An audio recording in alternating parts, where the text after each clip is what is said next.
Y estamos con Juan Cristóbal Lloret, le conocemos como el J. Lloret, y estamos en una casa espectacular, maravillosa. Le decía a él que es la primera vez que podemos ingresar aquí, porque antes había como cierta prohibición o nos prohibíamos, nos autocensurábamos. Bienvenido, Juan Cristóbal, ¿qué tal? Bienvenido. Qué gusto. Bienvenido, Orlando. Aquí estás en este mágico lugar, en la querida Santa Ana, en los Cuatro Ríos de Cuenca, una de las ciudades más lindas que tenemos en el país. Preciosa, hemos paseado, nos hemos dado vueltas reconociendo la ciudad, porque digo, en algunas cosas, después de la pandemia mejoró muchísimo también. Sí, digamos, Cuenca sigue siendo, y ahora se ha convertido más aún en uno de los destinos privilegiados que tenemos en el Ecuador, por diferentes motivos, Claro. Por diferentes circunstancias. Es una ciudad linda, es una ciudad que te recibe con mucho cariño la gente, es una ciudad que tiene un centro histórico maravilloso, tienes 4 ríos espectaculares. Que ahora están secos. Bueno, pero Sí, por el estiaje y todo lo demás. es sobre lo que hay que trabajar, el cambio climático y otros retos que tenemos para el futuro, para nuestros hijos, nuestros nietos también. Pero no hemos venido solamente a hablar de Cuenca, de Alazoay, sino hemos venido a hablar con el prefecto de la provincia. Fue elegido el 5 de febrero pasado, cuando nadie se lo imaginaba, pero vamos a entrar en esos detalles más adelante. Contra todo pronóstico, claro. Aquí estamos. Juan Cristóbal, ¿qué querías ser de grande tú? Presidente de la República. No, en serio. No, bueno, ¿Jugabas a eso? Jugábamos a eso, pero te digo, mi papá nos inculcó también la política desde muy niño. Tu papá también bastante tiempo militante, ¿no? Mi papá fue uno de los fundadores de la izquierda democrática, sí, en la época de los 70, por ahí. Luego, claro, tuvo algunas, al interno de la izquierda democrática hubieron unas fisuras típicas, había los borgistas y los vaquistas también. Claro, cuando hicieron las primarias, sí es verdad. Entonces, al final mi papá salió, luego formó otro partido, UPL, con Hugo Caicedo Andino, luego hicieron una alianza en su momento determinado, hasta con Álvaro Noboa, fueron candidatos en su momento. Entonces siempre estuvo la política presente, ¿no? Entonces veía a mi padre subido en la tarima dando discursos. Y quería ser presidente. O sea, decía, algún día alguien tiene que ser un... Pero, ¿y soñaste ser prefecto? Bueno, no estaba en mis planes, te digo la verdad. Pero no te imaginabas, era un cargo que no estaba en tus expectativas. Digamos, no estaba en mis planes, pero creo que frente a la delicada situación que estaba viviendo el Azuay, la provincia, sin una vocería firme, sin tener una presencia nacional, nos vimos obligados a tomar la decisión. Pero antes fuiste gobernador. Yo me acuerdo que te visité alguna ocasión acá en la gobernación de la Azuay y fuiste gobernador. Sí, hemos tenido la posibilidad de estar en algunos espacios, la verdad. Y de eso mismo se aprende, es una experiencia que se va acumulando. Hay que entender que en la política muy pocas veces la improvisación te va bien. En la improvisación te va bien. Este es un proceso de formación que tienes que ir desde nosotros hemos venido de las estructuras de base, desde la militancia, y hemos ido subiendo peldaño a peldaño. ¿Y la gobernación qué significó para ti? ¿Qué sentido le diste a esto en tu recorrido político? Bueno, es un espacio totalmente relevante y no es solo el hecho de ser gobernador, sino ser gobernador en un determinado periodo. Porque gobernadores hay un montón. De la presidencia de Rafael Correa, además. Exactamente, entonces es ser el gobernador de un gobierno revolucionario, transformador, renovador, como fue el de la Revolución Ciudadana. Entonces, porque luego pueden haber pasado algunos gobernadores y gobernadoras, pero no es lo mismo, pues. O sea, y además en ese momento Azuay era muy Revolución Ciudadana, muy correísta, ganaban 5 legisladores de los 5 candidatos, tenían prefectura, tenían alcaldía, en ese momento estuvo Paul Carrasco, estuvo Paul Granda. ¿Cómo se vivía en Azuay, en Cuenca en particular, ese fervor, digamos, por la Revolución Ciudadana? Bueno, siempre hacer política cuando tienes un nivel de aceptación del gobierno nacional en ese mismo partido o en ese mismo movimiento, puede sonar un poco fácil cuando tienes ese tipo de consideraciones o de condiciones. Sin desmerecer, por ejemplo, hay la posibilidad de poder hacer política en Manabí. Seguramente es mucho más fácil que ahora hacer política del lado de la Revolución Ciudadana en Cuenca. Entonces, a veces eso no se valora, inclusive al interior de la organización política. Incluso por los resultados electorales presidenciales de ahora. Sí, bueno, pero en los resultados electorales seguimos creciendo. A partir del 2017, en el cual éramos contados con los dedos de la mano los que nos quedamos con la revolución, con el proyecto político, hemos venido en incremento los caudales de votación. 2021, 2019 ganamos 3 concejalías cuando nadie daba $1, no teníamos ni partido. Ganamos 3 concejalías acá. Luego en el 2021 el Andrés sacó una buena votación, fui a la asamblea. Luego en el 2023 ganamos las seccionales, ganamos la prefectura, que nunca lo habíamos ganado como Revolución Ciudadana. Ajá. Lo ganó Paul Carrasco con su movimiento en una alianza con la Revolución Ciudadana. Y ahora nosotros, Luisa sacó 180.000 votos, que son más o menos 36.000 votos más que sacó Andrés en la segunda vuelta en Azuay. Entonces, es decir, has venido creciendo. Ya vamos a tocar eso, pero tu experiencia de gobernador después pasa a ser la de legislador en la asamblea del 2021. 17, la primera, la segunda es en el 21, sí. Claro. Esa experiencia de legislador para algunos es como un paseo, dicen que no hacen nada, que parecería... Pero tú fuiste uno de los legisladores más destacados. Digamos, es un espacio para poder trascender ya al ámbito nacional. O sea, ahí la temática y la problemática que se aborda es una problemática nacional, hay que tener esa visión. Y claro, no fue fácil, te digo, Orlando, porque de por medio estaba la persecución, tú salías, dabas un discurso en el pleno y automáticamente le esperabas afuera a la Contraloría para que te notifique con tu inicio de proceso de auditoría. Entonces, no fue fácil.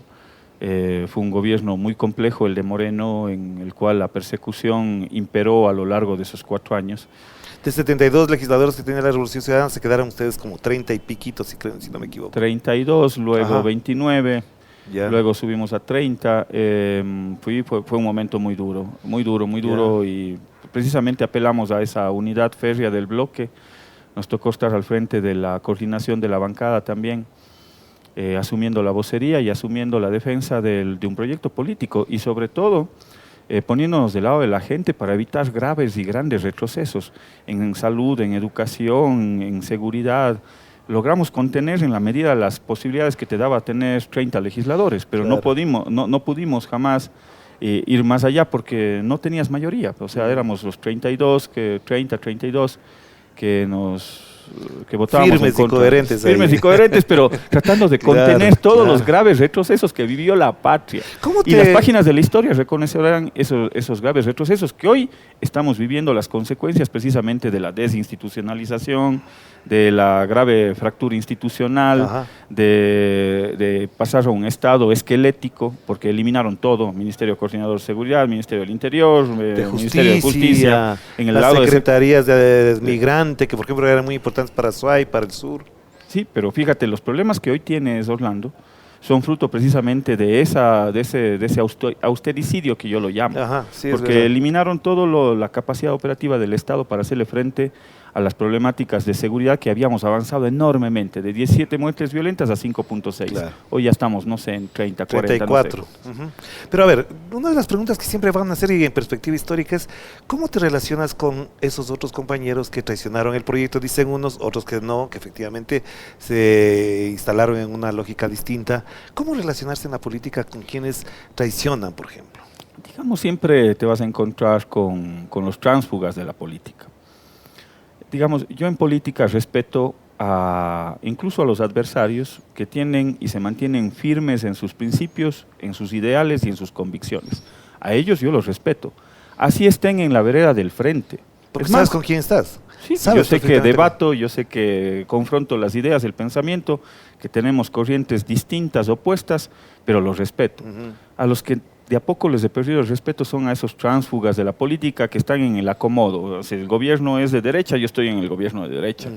Y si es que el gobierno es de izquierda, yo me voy al gobierno de izquierda. Me cambio la camiseta y me voy al otro lado. Entonces, digamos, y quizás eso es una falta de cultura política y hay que hacer un mea culpa también.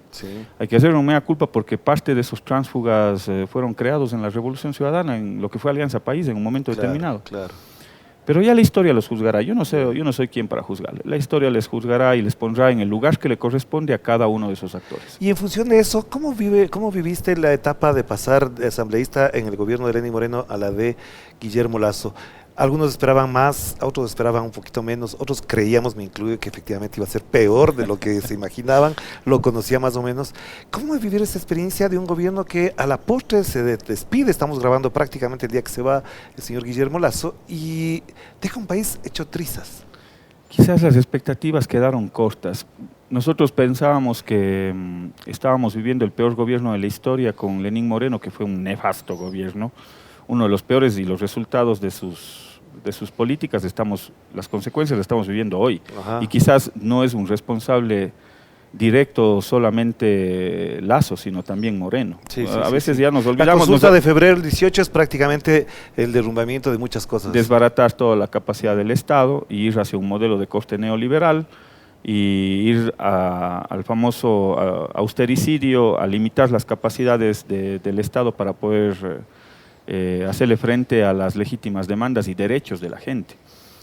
Entonces, te decía que las expectativas quedan cortas porque pensábamos que era el peor gobierno y no pensábamos que alguien lo podía superar. Sí, Y parece que nos equivocamos, porque hoy se acaba de ir uno de los peores gobiernos que yo recuerde que ha existido en el país en estos últimos años, al menos desde 1979 el retorno a la ¿Cómo democracia. viviste entonces esa etapa de legislador, de asambleísta, cuando se instaura Guillermo Lasso? Y en esas funciones y en esa lógica había que además apechugar, como se dice vulgarmente, porque conformaron una mayoría con Pachacuti, con sectores que nunca se hubiese imaginado alguien.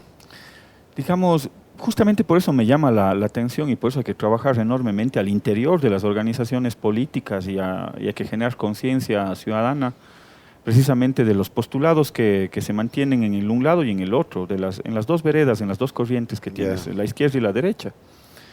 Porque yo no concibo cómo, cuando sube el gobierno de Guillermo Lasso, cómo les ves a Pachacuti, cómo les ves a la izquierda democrática haciendo causa común y espíritu de cuerpo para poder pasar un montón de leyes que pasaron en los primeros años de Lasso. ¿Qué diría vos dices, mi padre diría... ¿Qué diría tu papá? Te iba a decir eso. ¿Qué diría tu papá de un comportamiento así de la izquierda democrática? Mi padre ahorita se retumbaría en su tumba, pues mirando cómo la izquierda democrática tenía ese tipo de comportamientos y corrientes como las de Pachacuti haciéndole el juego a la derecha de los banqueros, o sea, increíble. Claro. Luego hubo un segundo momento, porque el primer momento le ponen a Yori al frente de la Asamblea Nacional, nefasto, personaje malo, mediocre aparte. Ajá. Y el segundo momento, de alguna u otra forma, se logra recomponer. Se cambia la correlación de fuerzas. Se cambia la correlación de fuerzas, logramos generar una nueva mayoría, se logró colocar a Virgilio Saquicela en ese espacio. Yo creo que a Virgilio la historia lo reconocerá. Exactamente. Sí, tenemos y le pondrá en el lugar que lo corresponde. Con él, además. Y en esa lógica, por eso te quería introducir en el tema, buena parte de la crítica que se hace a la Revolución Ciudadana es cómo es posible que la Revolución Ciudadana se alíe con el Partido Social Cristiano, su gran adversario. ¿Cómo se gestó eso? ¿Cómo se dio? Porque además de ahí nacen personajes muy interesantes, como es el propio legislador ambateño, y en función de eso incluso se hace una contrapropuesta política dentro del país alrededor de lo que hacía Guillermo Lasso. Mira, estamos en un momento tan delicado en el país, pero tan delicado, que en este momento te toca pensar más allá incluso de las banderas partidistas. Estás a un límite de poder convertirte en uno de los países más inseguros del continente y del mundo. Ya no solo del continente, sino del mundo. Sin que exista guerras, sin que exista invasiones ni nada, es uno de los más violentos y inseguros del mundo, sí. Entonces, llegas en un momento tan delicado al país que no te queda otra cosa que poder pensar más allá de las banderas partidistas. Tiene que ser un pensamiento suprapartidista. Y yo veo, al menos las actuaciones del nuevo presidente Noboa, también van en ese sentido. Es decir, no cayó en la agenda de odio, de rencor, de la revancha, de lo que significan unos pocos actores políticos y unos cuantos periodistas. Acuérdate lo que pasó con Lasso. Claro, cuando se quiso hacer el pacto, el acuerdo, lo que se llame, le cayeron a palos al pobre Guillermo Lasso. O sea, cuando ya estaba avanzado. Es más, yo no estuve en ese encuentro, creo que estuvo el Pavel. Sí. Eso debe ser uno de los encuentros más importantes e históricos de aquel momento, porque se reunieron en ese momento Guillermo Lasso, Rafael Correa, Jaime Nebot. Que nunca se hubiese esperado de alguien. Que jamás te hubieses imaginado, porque el país estaba ya en un momento complejo, no tan complejo como ahora. Sí. Y entiendo que se avanzó en un acuerdo, y ahí la palabra es la que se empezó a desgastar, la de Lasso. Desde ahí empieza el desgaste de la palabra de Lasso. Y hay que entender que el único capital que tenemos los políticos es la palabra. Cuando no cumples la palabra, automáticamente te estás comiendo tu capital político. Claro. Entonces, eso no ocurre con Noboa, porque no se deja someter a la agenda de odio y de presión de actores políticos y algunos medios de comunicación. Yo desde ahí veo positivo, al menos ese primer paso. No cayó en la agenda de odio, no cayó en la agenda de rencor. Y también reconozco la Revolución Ciudadana, el talante democrático. Ya, pero vamos a hablar después de eso porque tenemos todavía una cosa. No, a donde voy es a lo siguiente. En esa misma legislatura está Daniel Noboa. ¿Cómo era tu relación con él ahí? Porque tengo chismes, comentarios de uno, del otro, etcétera, pero en realidad era una persona que no lucía mucho, que no brillaba, no digo por falta de capacidad, sino porque no estaba en la escena mediática él. ¿Cómo era tu relación con Daniel Noboa en la Asamblea? Bueno, digamos con Daniel nos conocimos en la legislatura, había una relación de respeto, él estaba al frente de las comisiones económicas. A mí me hicieron a un lado de las comisiones económicas, mi formación está en ese ámbito, entonces por lo general los aportes siempre iban a esa comisión. Entonces yo debo reconocer que siempre nos abrió la puerta para poder dar esos aportes y poder mejorar las leyes que se tramitaban en la Asamblea. Entonces de ahí hubo una buena relación. Efectivamente, digamos, Daniel no es que estuvo siempre ahí en el pleno, en la palestra pública, política, pero siempre, al menos de las conversaciones que yo tuve con él, siempre pensaba en más allá, o sea, él pensaba en cómo dar ese salto, ese paso para poder estar en un espacio nacional como la propia presidente. O sea, si tú le preguntas a Daniel, él te va a decir que él pensaba en algún momento ser presidente de la República también. Y además le propuso la Revolución Ciudadana. En un programa como este, Rafael Correa nos reveló que él había querido ser candidato de la Revolución Ciudadana en el año 2023.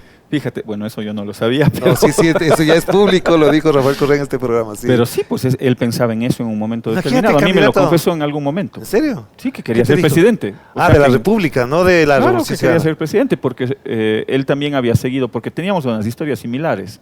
Su papá, tu papá político, estuvo en 4 o 5 elecciones. Mi papá también estuvo en 4 o 5 elecciones como diputado, concejal. Ninguno de los dos logró ganar una elección. En este caso yo he ganado 3 elecciones.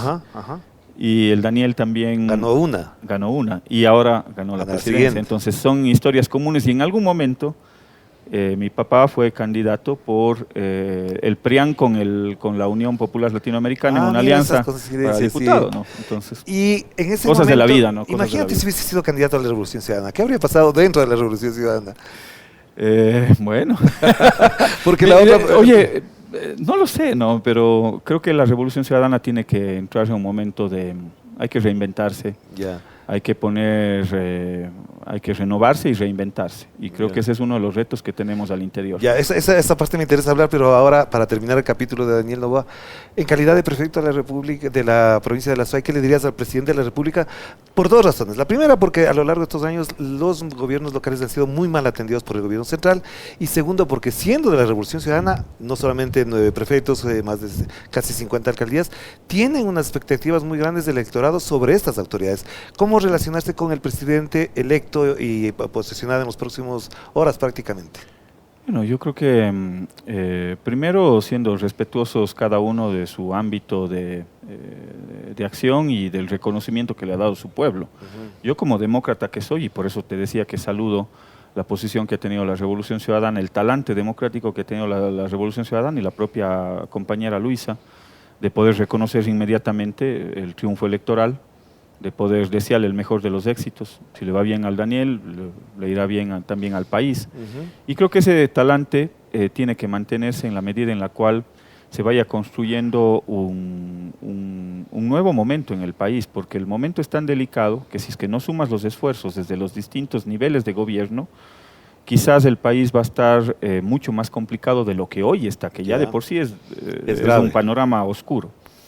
¿Y por qué te digo esto? Porque los gobiernos subnacionales, a mi modo de ver, son los únicos que en este preciso momento tienen la capacidad necesaria para poder reactivarte el motor de la economía de lo público, lo cual no tiene el Ejecutivo. Y la muestra de aquello es que Lazo ha pasado 2 años sin poder ejecutar mayormente nada. O sea, por ejemplo, no poder venir a Cuenca directamente por la carretera porque hay un corte y lo tienen abandonado casi 1 año, es grave. Es muy grave. Imagínate que no tienes la capacidad para poder reactivar un tramo de vía de 200 metros. Exactamente, así es. Entonces, ¿y por qué llegas a ese nivel de falta de capacidad desde el gobierno central? Porque lamentablemente hay 2 factores que operan ahí. El primero es, digamos, la falta de capacidad y de visión para administrar la cosa pública desde el gobierno central.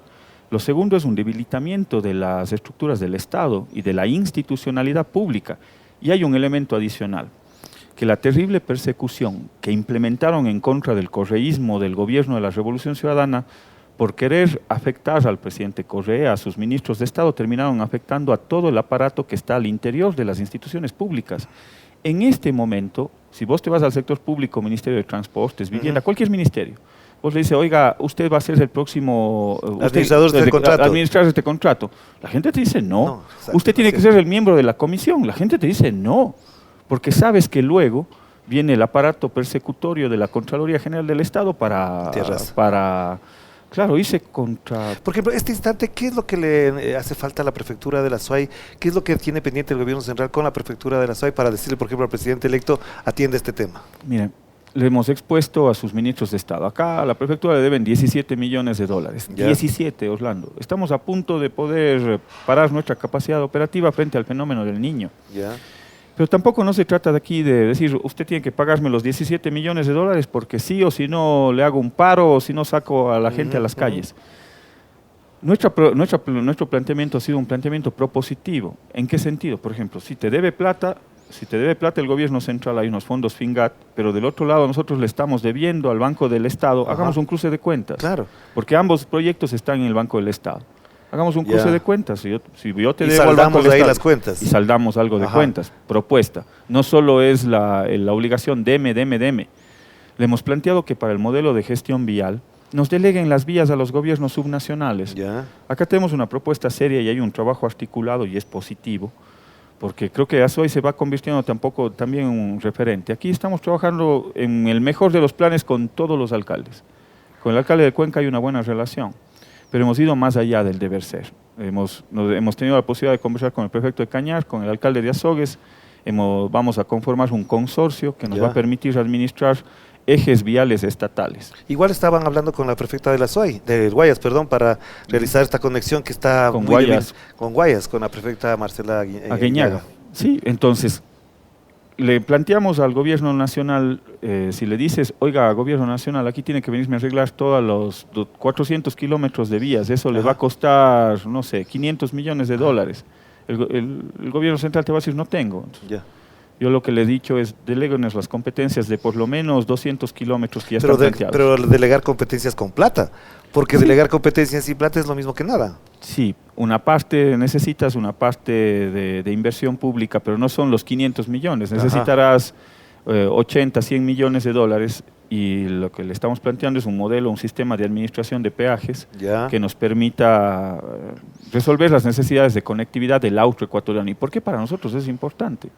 Porque Azuay y Cuenca de a poco se va convirtiendo en un referente a nivel turístico y tienes 2 millones de ecuatorianos que viven a 3 horas y media en Guayaquil, que todos los fines de semana te vienen y te llenan la ciudad. Entonces para nosotros es vital esa conexión. Y así lo hemos entendido con el alcalde de Cuenca y le hemos dicho al gobierno central, deléguenos. Aquí de está hecho, el modelo. Muchos guayaquileños vienen para acá. Muchos guayaquileños. Es más, algunos ya están viviendo acá porque el tema de seguridad también es complejo. Exactamente, igual que los de Esmeraldeños están viviendo algunos en la provincia de Pichincha. Te cuento que es terrible. Ahora, tú me dejaste con la duda de esto de que la Revolución Ciudadana se tiene que reinventar justamente pensando en la perspectiva de que hay elecciones en el 2025 y ya no queda absolutamente nada para eso. Hay una crítica interna, hubo una convención hace poco. He escuchado ya incluso algunos criterios, entrevisté hace poco a Paola Cabezas, también está en esa lógica. ¿Qué hay que reinventarse de la Revolución Ciudadana? ¿Qué le hace falta para proyectarse y no perder la tercera elección seguida presidencial? Digamos, creo que hay que hacer un muy buen análisis al interior, creo que hay que escuchar otras voces alejadas del bicentralismo Quito-Guayaquil, porque el país precisamente se compone de una serie de singularidades que cada territorio te hace particular en lo político, en lo social, en lo económico, y esa valoración quizás no se lo ha hecho a profundidad. Yo veo cómo de a poco van emergiendo algunos líderes locales y está bien, porque claro, la figura fuerte de nuestro líder, de Rafael Correa, en un momento determinado era tan fuerte ese liderazgo que nada emergía debajo. Claro. ¿Sí? Normalmente se diría, no deja crecer a los enanos. pero es por el liderazgo y por lo que significó el proceso político de la Revolución Ciudadana. Hay que tenerlo también en su real dimensión histórica.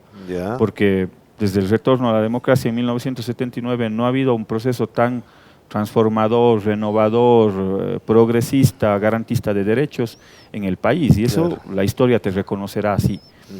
Pero claro, justamente, y eso demandaba un liderazgo fuerte, un carácter muy firme y fuerte frente a los poderes que han gobernado este país históricamente. Claro.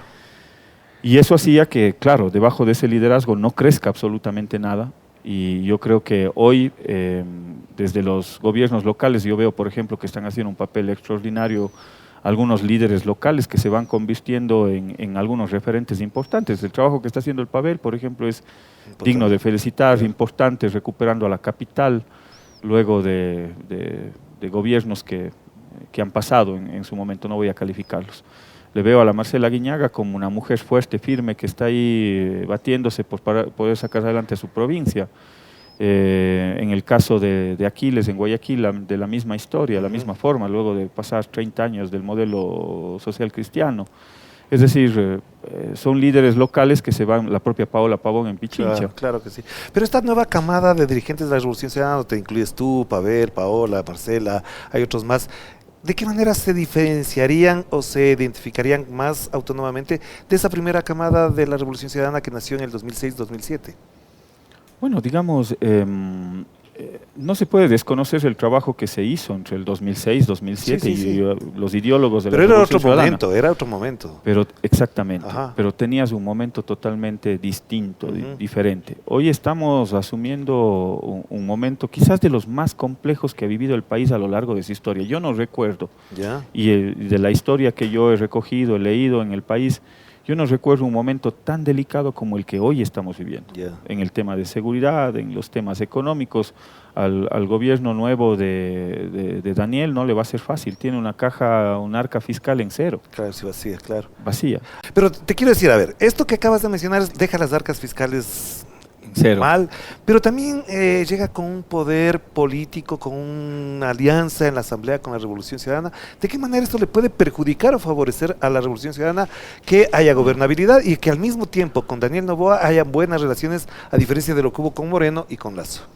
Mira, el momento tan delicado que vive el país no puede sobreponerse por intereses políticos.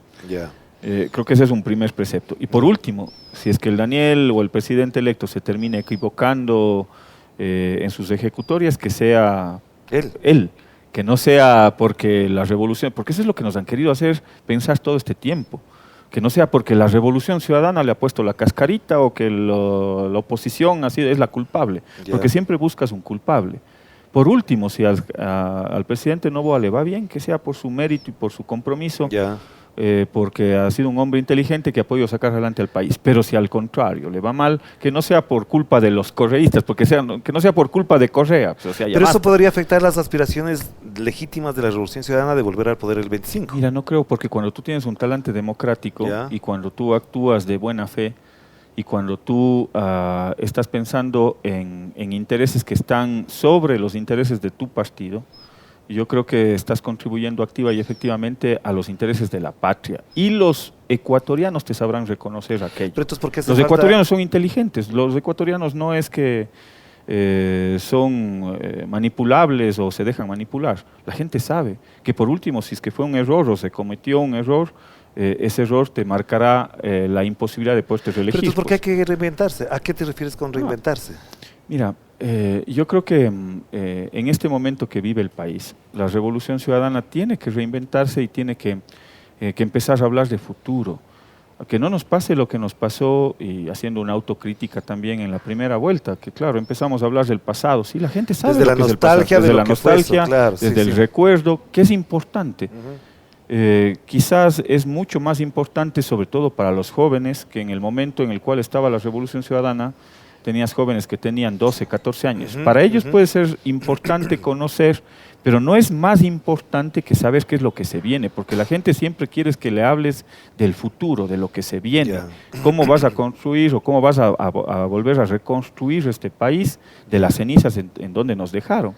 Entonces, creo que esos son parte de los retos que conlleva precisamente la posibilidad de poder, desde la Revolución Ciudadana, reinventarnos.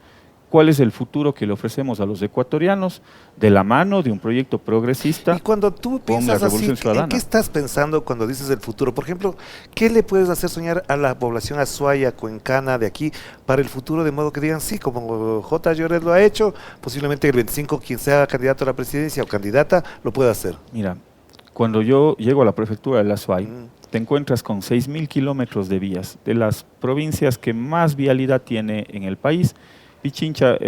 Guayas creo que tiene 7.000 y 7.500. De esos 6.000 kilómetros que tiene la prefectura del Azuay, apenas el 6% de las vías son de asfalto, Orlando, a lo largo de 200 años. El próximo año esta prefectura cumple 200 años. El 24. En el 2024, 200 años de historia, y solo has hecho el 6% de las vías de asfalto.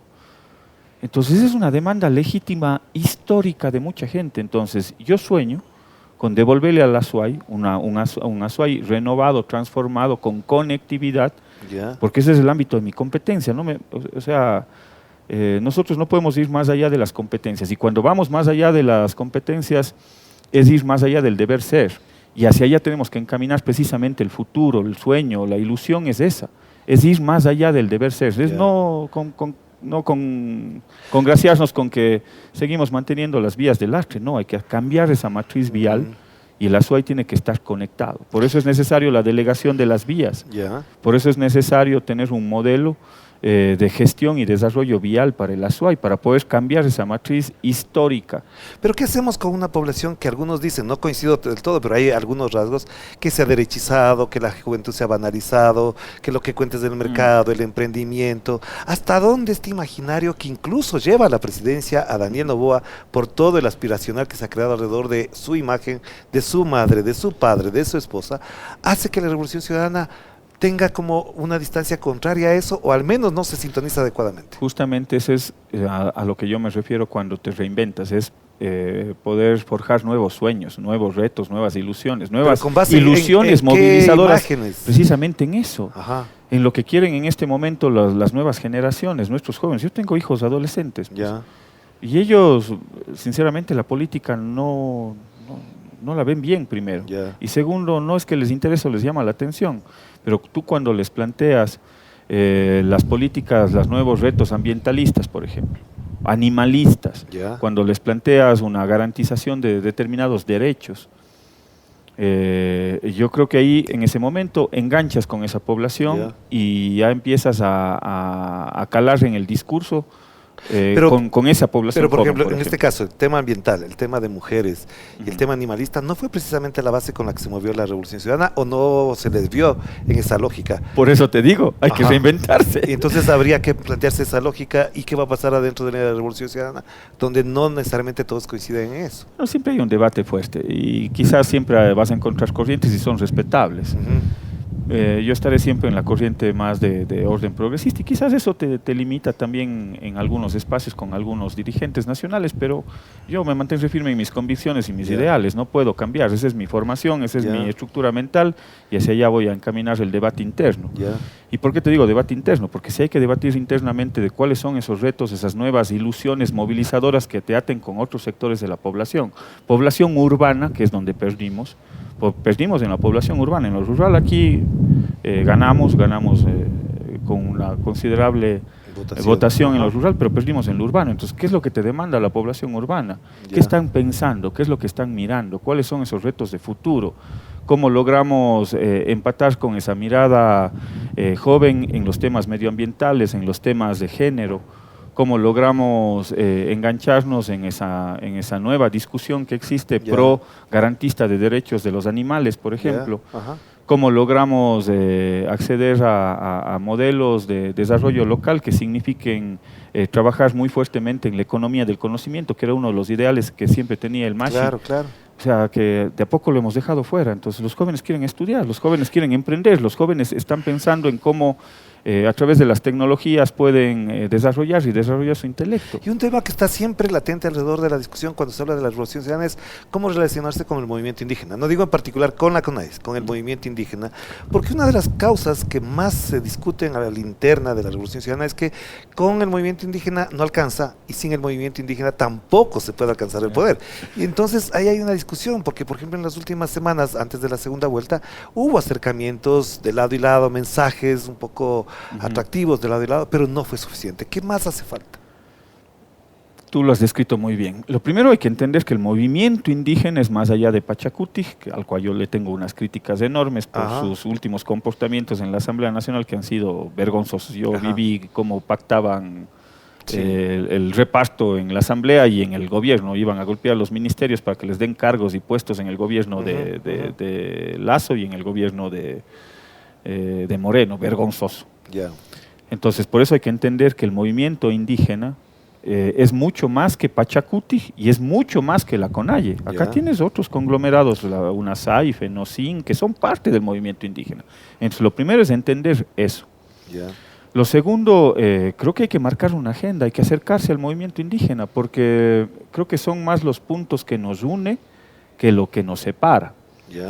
Y quizás uno de los puntos que hay que discutirlo fuertemente es el tema ambiental. Y esa es parte de las preocupaciones que tienen los jóvenes en esta generación de los 15, 16 hasta los 22, 23, 25 años, incluso hasta los 30 años. Y ahí creo que necesitamos empatar ese discurso, porque ese es quizás uno de los limitantes que hemos encontrado, al menos de las reuniones que yo he tenido con esos sectores. Quizás el punto de ruptura es justamente esa agenda ambientalista. Porque el otro tema que siempre estuvo planteado, ya no suena tanto, pero durante mucho tiempo fue el de reconocer el Estado plurinacional e intercultural. Incluso en cierto momento se hablaba de autonomías indígenas en determinados territorios y administraciones regionales un poco diferenciadas del resto. ¿Cómo se mira desde Azuay, desde el sur del país, esa lógica que planteaba el movimiento indígena y que ahora en Pachacuti parece que desapareció? Creo que esa discusión ya se la sobrellevó en la Constitución del 2008. Porque se reconoce precisamente un Estado intercultural, plurinacional, pero también se reconoce un Estado unitario. Entonces, creo que esa discusión ya no es, esa fue la discusión de la década anterior. Pero ya estamos en otro momento. Pero en el ambiental está la minería y Azuay, el sur del país, está en esa discusión justamente, también. Esos son los retos que conlleva la posibilidad de poder tener un mejor relacionamiento con el movimiento indígena. Porque aquí ganó una consulta y ganó la de Yasuní también. Se ganó una consulta muy fuerte aquí, la de Girón, si no me equivoco. Sí, la de Girón y la de Cuenca también. Claro. Sobre el 80% de la votación. Exacto. Para poder preservar esos recursos hídricos y evitar que exista, digamos, la contaminación ambiental, que está recogida precisamente en nuestra Constitución. Sí. Y nadie hizo más, y quizás hay que comunicar mejor, nadie hizo más que la Revolución Ciudadana en favor del medio ambiente, que Moreno y que Lasso se encargaron de destruir. La Secretaría de Agua fue creada en la Revolución Ciudadana, el Ministerio del Ambiente, la Agencia de Regulación y Control, el Ministerio de Minería, para poder tener entes reguladores, pero nada de eso se reconoce. Y quizás hay que ajustar precisamente esa temática para poder encontrar los puntos de coincidencia con el movimiento indígena. Yo creo firmemente, sobre todo por los últimos resultados electorales, en el centro y en el sur del país, que hay que tener una plataforma conjunta con el movimiento indígena. Pero, por ejemplo, les resulta muy difícil tanto del un lado como del otro sentarse a conversar. O sea, habría sido estigmatizante, no digo que bueno o malo, estigmatizante que Luisa González se siente con Leonidas Issa o que Andrés Arauz se siente con alguna dirigente indígena también. Mira, voy a ser infidente. Me encontré en un evento de Naciones Unidas con Leonidas Issa, de la nada estaba a mi lado, ¿no? ¿Fuera del país? No, aquí en Quito, ya. En alguna celebración de Naciones Unidas. Y conversé con Leonidas, le decía, ve Leonidas, yo creo que evidentemente hay más cosas que nos unen que las que nos separan. Ya. Y él me hacía una reflexión que me pareció interesante. Decía, mira, durante todos estos años, de lado y lado, el odio se ha ido apoderando en cada uno de los espacios. Entonces hay gente dentro del correísmo que odia a determinados sectores de Pachacutic sobre todo, Sí. que es uno de los brazos políticos, pero no es todo el movimiento indígena, y eso hay que entenderlo.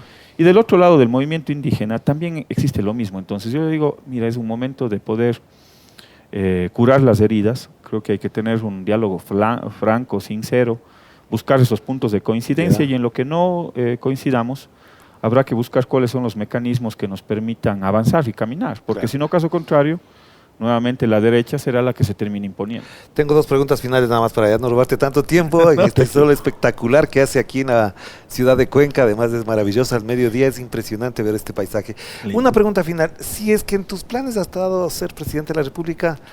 Pues es un sueño de niño. Pero ¿te plantearías para el 25, para el 29? ¿Crees que en tu proceso interno se mueve esa lógica o no? No, yo creo que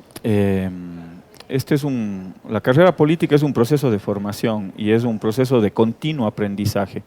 Yo no me veo, por ejemplo, participando en un proceso electoral nacional.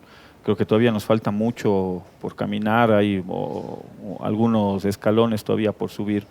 Este es un proceso de largo aliento y si es que no llegamos, no pasa nada. No, ese es un sueño de niño en un momento determinado. Pero lo que sí me voy a preocupar, Rolando, es que detrás de mí, en las generaciones, yo tengo 40 años, 45, pero yo necesito tener la generación de los 30 a los 40, un grupo de jóvenes que estén preparados también para las leads políticas. Necesito un grupo de los 20 hasta los 30, otro grupo de jóvenes, un grupo de los de 16 hasta los de 20. Yo necesito tener 3 generaciones detrás mía, preparado para asumir los retos de la administración pública y los retos ahora políticos. Instante? ¿Qué estás haciendo? Formando, dándoles oportunidades a que los jóvenes sean parte de la administración pública, que sean parte de la organización política, que se metan a dar las disputas electorales, que se puedan preparar, capacitar, especializar para poder asumir esos retos. ¿Por qué? Porque los procesos políticos, hay que entenderlo, que los procesos políticos son de largo aliento. Las grandes revoluciones a lo largo del mundo se forjan en décadas, no son en un periodo de 4 años. Fíjate lo que ha pasado con la Revolución Francesa, la Revolución Bolchevique, la Revolución Cubana. Son procesos de largo aliento y por eso necesitas tener preparado 3 o 4 camadas de jóvenes que se estén preparando justamente para esos retos. De eso sí me voy a preocupar. Pero te hacía esta pregunta porque una de las cosas que parecería ya una marca en el país es que los vicepresidentes o las vicepresidentas son azuayas. Es decir, el vicepresidente Borrero, Rosalía Arteaga y ahora Verónica Abad son azuayas y no están los presidentes ni las presidentas azuayas o cuencanas. Digamos, eso es doloroso. Es doloroso porque lo que pasó con Lasso y este vicepresidente que se va es de ingrata recordación para los azuayos, porque no ha hecho absolutamente nada, Orlando. Por el azuay nada. Nada, pero absolutamente nada. Entonces será de ingratísima recordación para los azuayos. Yo espero que en el caso de la nueva vicepresidenta tenga un rol mucho más condescendiente con su provincia y por supuesto con su país. Muchas gracias. Gracias. Gracias a Juan Cristóbal Lloret. Hemos conversado aquí en la prefectura de la Azuay y obviamente estamos complacidos de conversar y seguir conversando sobre estos temas que son de mucha importancia para todo el país, aquí, desde Otro Relato.